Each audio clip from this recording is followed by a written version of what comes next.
Hello and welcome. I'm Wei, and today I've got something really exciting to share with you. RF inversion. I use it to create an amazing ComfyUI workflow that can do things I never imagined. You can download the workflow for free. I'll put the link in the description below. When you combine it with Alimama's Turbo LoRa, generating images with Flux becomes super fast. It only takes 8 steps to generate a picture. Let's dive in and see what it can do. The first thing I want to show you is called semantic style transfer. If you haven't heard of it before, don't worry. Let's look at two images. On the left, I uploaded a reference image of a woman in traditional clothing in ComfyUI. On the right is the image generated by this workflow. You can see that the pose and the look are really similar. And here's the cool part. I didn't use IP-Adapter or ControlNet to make this happen. It's all thanks to the control capabilities of RF inversion, combined with the prompts we used. Here's another example. On the left is the reference image I uploaded, a cat in a playful pose. On the right, the same woman successfully mimics the cat's pose. This kind of pose imitation isn't possible with ControlNet OpenPose. But with this workflow, you can easily do it. You're not limited to realistic styles either. You can transfer manga, illustration, or painting styles too. For example, I found the reference image on the left on the Mid library site, which shows styles you can achieve in Midjourney. Using the workflow, I generated an image based on that reference and the style transferred perfectly. You can also adjust parameters in the workflow to further control how the style is applied. I generated 70 images using different parameters. You'll see that it starts with a realistic style, then shifts into an illustration, and eventually migrates all the four-square compositions from the reference image. You can also use the workflow to enhance lighting effects. All you need is a reference image. Take a look at the picture on the left. I added light to it with Photoshop, but the effect looks unnatural. After running it through the workflow, the lighting becomes much more natural, and the face stays consistent. The skin texture looks smoother, and even the hair looks better.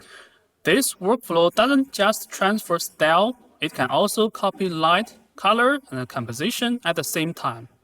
Take a look at these two images. Notice how the lighting, color, and the composition match perfectly.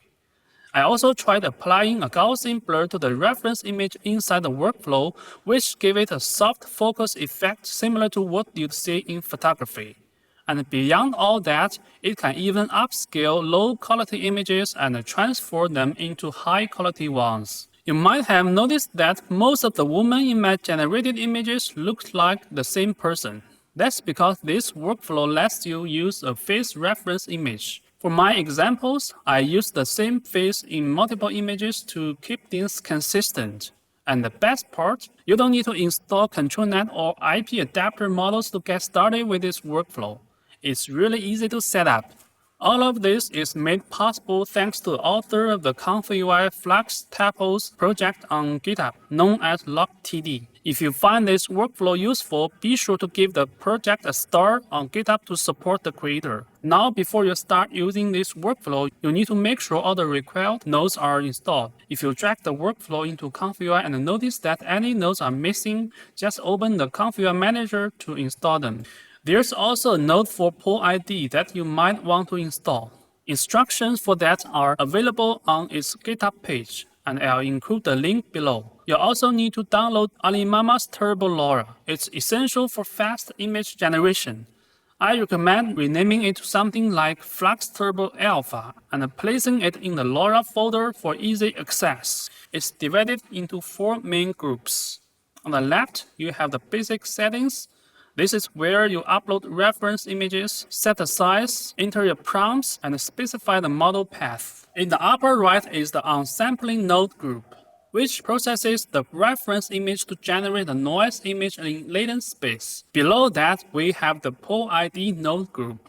This part helps the workflow understand what the person in the reference image looks like. If you are not working with portraits, you can bypass these groups. Finally, the bottom node group resamples the noise image to generate the final image. Because this workflow is so flexible, it might take a little experimenting to get the results you want. Let's take a closer look at each section and how to use it effectively. The first step is to upload a reference image, and this is probably the most important part. You need to decide what you want to use as your reference. Choose an image that closely matches the effect you are aiming for. For example, when I generated the image on the right, I used the reference image on the left, which is why the faces look so similar. If what you don't want is prominent in the reference image, it's better to pick a different image. Let's say the image you upload is a hard-body portrait and you want to generate a full-body portrait. In that case, it's best to find a full-body reference image. You can also append the hard body image to extend it into a full body version and then use that as your reference. If there are details in the reference image that you don't need, no worries, you can tweak those using prompts later. And if you want everything to be just right from the start, you can also append parts of the reference image beforehand to modify specific areas. Right next to the reference image node, there's an image flip node. I use it to flip the reference image horizontally to get the composition I wanted. You can also use other nodes to adjust color or modify the image further. Below that, you'll see the nodes for prompts. But before we get into how to write them, it's important to first understand how unsampling and sampling work. This will help you use the prompts more effectively. So, I'll save that explanation for the end. In the checkpoint and LoRa setup, I use the Flux-based photorealistic model to make the generated skin look more realistic. The unsampling group processes the reference image through RF inversion, creating a noise image. From there, you can use prompts to guide the workflow in generating your final image. Notice the steps parameter in the basic scheduler. Since I'm using Turbo Alpha LoRa, I only need 8 steps. But if you're aiming for the highest quality and don't mind waiting a bit longer, you can skip LoRa and increase the number of steps to 28 or more. Just make sure the step settings in the scheduler match across both the unsampling and the resampling nodes group below. Now let's talk about the Flux POID node group. If you are not familiar with it, I recommend checking out some related videos to learn more. The most important part of this workflow is the bottom nodes group. This is where small changes in the parameters can have a big impact on your final result. The key parameters you want to adjust are ETA and N-step in the Flux Reverse ODE sampler node. Now, how do these parameters work? Think of them like the parameters you'll find in the IP-Adapter. The ETA value acts like a weight, controlling how strongly the ODE sampler influences the image. The start step works like a starting point. It determines when the ODE sampler kicks in, and it's usually set to 0. The end step sets the point where the sampling process stops. Keep in mind that the range for this is 2 to 8. Going beyond that will cause an error. There's also the ETA trend setting, which is similar to a weight type. It controls how ETA behaves throughout the sampling process, whether it increases, decreases, or stays constant over time. This might sound a bit abstract, so let's look at a practical example to make it clearer. I generated a series of images using different values for ETA and the end step and made a chart to visualize the results. Along the top of the chart, you'll see the increasing ETA values. On the left side, you'll see the increasing end step values. As the ETA value increases, the image changes quite a lot. However, when the end step value increases, the changes aren't as dramatic. Let's zoom in and take a closer look. As ETA increases, you'll notice significant changes in color and the style of the skirt, as well as in the lighting and the composition. Now let's check out what happens with the end step adjustments. Aside from more noticeable shifts in lighting, the other changes are fairly subtle. This gives us an important insight. If we think of the adjustment process like sculpting, ETA works like a sledgehammer. It's used to carve out the overall shape with bold, decisive changes. On the other hand, end steps works like a sculpting knife. Once ETA has created the general outline, end step lets you refine the finer details. Using them in this sequence is a smart way to efficiently fine-tune your results. Alright, by now everyone should have a good understanding of the two parameters, ETA and N-step. Now let's take a look at the ETA trend parameter, which offers three options: linear decrease, linear increase, and constant. What we've talked about so far is linear decrease, which is the default option. In most cases, it works just fine. Now let's check out what happens with the linear increase. You'll notice that the composition of the image stays mostly the same, but the biggest difference is in the lighting. If your main goal is to adjust the lighting, linear increase is a great option to use.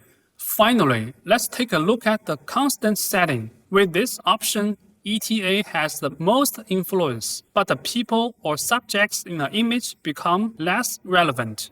If your focus is on adjusting lighting, constant isn't the best choice since it shifts more control to other areas. Next, let's go back and talk about how to write prompts. The unsampling prompt is used for the unsampling node group in the upper right corner.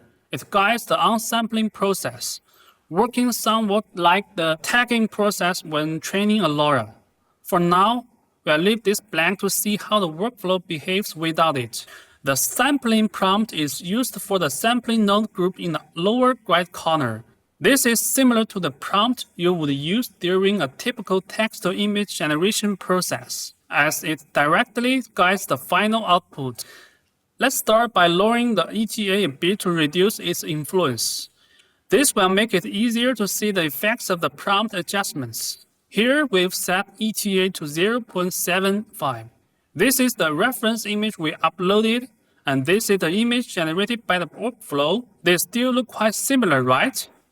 Now if we delete both prompts, here's what happens. As you can see, there are some issues with her eyebrows and scarf. Let's try adding the prompts back into the sampling prompt node, one at a time. If we start by adding just black hair to the sampling prompt, the eyebrows look fine. But when we add another prompt, neat scarf, we notice that the glasses have disappeared. So it seems we need to explicitly mention the glasses in the prompt as well. Now what if we add the same prompts to the unsampling prompt node too? Strangely, the result is worse. The glasses come out a bit crooked. This shows that the settings in the sampling prompt are much more important than those in the unsampling prompt. If you're unsure what to use for the unsampling prompt, it's perfectly fine to leave it blank and refine it later. Okay, that's all for this video. I hope you'll try out RF inversion and create some amazing effects with it. Thanks for watching, and I'll see you in the next video.